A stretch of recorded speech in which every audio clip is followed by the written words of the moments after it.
Welcome my brothers. Welcome to the channel. Today I'm going to talk about an incredible discovery. It's about an angel who single-handedly defeated 185,000 soldiers in just one night. But first, subscribe to the channel and activate the bell to receive new videos. Well, scientist Stephen Compton discovered the site of war between an angel and thousands of soldiers reported in excerpts from the Bible. Historical records show that, in a camp, the Assyrian army commanded by Sennacherib prepared to invade and take Jerusalem. Second Book of Kings, chapter 19 verse 35 and 36 narrate. And it came to pass that very night that the angel of the Lord went out, and slew in the camp of the Assyrians 185,000 of them. And when he arose early in the morning, behold, they were all dead bodies. Then Sennacherib king of Assyria departed, and went away, and returned, and remained in Nineveh. The discovery was reported in a study published in the journal Near Eastern Archaeology, where the archaeologist says he followed research found in historical records. The study reveals that Compton identified military bases from 700 BC that correspond to what is described in the Bible as King Sennacherib's siege of Jerusalem. Historical records show that, in this camp, the Assyrian army commanded by Sennacherib was preparing to invade and take Jerusalem. In the Bible passage, he describes the fact as a confrontation between an angel and soldiers.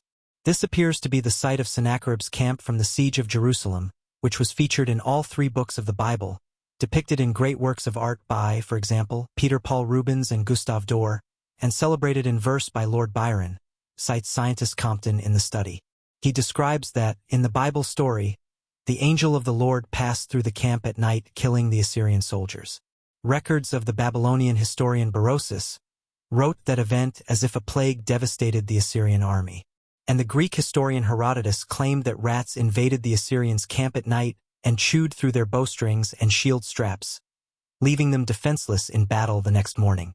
An image carved on the walls of King Sennacherib's palace was the starting point for the archaeologist to begin his research. In the study, the scientist reveals that a previously discovered engraving illustrated the commemoration of the conquest of Lachish, a city south of Jerusalem, by the king's troops. By comparing the scenery in this image with features of the real landscape, a virtual map was created to the location of Sennacherib's camp. He explained in an article published in Popular Archaeology. He then identified similarities between the camps at Lachish and Ammunition Hill. The engraving found illustrated how the camp had been built. And according to the archaeologist, the oval shape was characteristic of Assyrian camps. The Survey of Palestine investigated a very similar ruin north of Jerusalem and found it to be consistent with a military camp. They hypothesized that it had been built by Titus during the later Roman invasion of Jerusalem, the researcher said. However, Roman military camps were always rectangular, while this one was oval, a shape characteristic of Assyrian camps. The hill it occupied was known in Arabic as Jebel el-Mutawara, the mountain of the invading ruler's camp.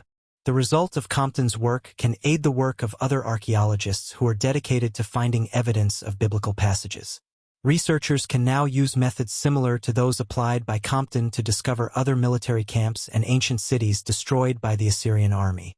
In some cases, it was also possible to use the newly discovered fields to locate ancient cities that had been besieged by the Assyrian army, but whose exact locations had previously been unknown or uncertain. Stephen Compton, in his article in Popular Archaeology, Assyrian Empire was used as a prototype for other peoples. According to Compton, the Persians, Greeks, and Romans were inspired by the story of King Sennacherib to develop their own empires.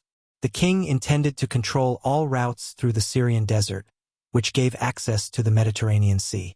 The empire lasted from 1365 to 609 BC.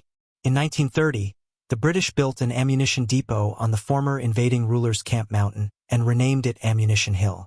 In 1948, the Jordanian Arab Legion took control of the hill and built a network of trenches that would be used as a defense technique. In 1967, in one of the deadliest battles of the Six-Day War, Israeli paratroopers fought through the trenches to take the hill. Today, the site is a memorial and museum dedicated to that battle.